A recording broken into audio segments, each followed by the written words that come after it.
Rreth orës 19 është raportu rasti në kishën katolike në fshatin Brës, se nga disa persona pa identifikuar deri tani janë vjedhur disa pajisje të cilat shërbejnë për rite fetare aty.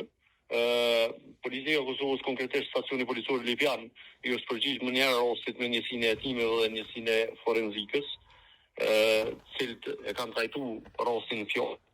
Dhe më bashkëpunim me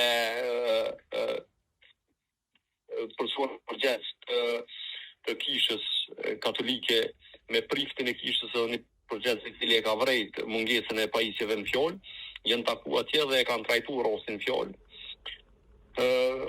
Këto janë disa pajisje që nuk janë të përmosave të mëdha, edhe që ka mund të jetë personi edhe një këmësor i rastit aty. Sipas informacioneve, kisha nuk ka qenë mbyllur me qelës, gjë që personat e dyshuar apo personi i dyshuar pa bon ndonjë dam ka deportu, ka hyrë brenda dhe ka dalë. Për shkak se nuk ka qenë mbyllur me ndonjë qelë dera e kishës.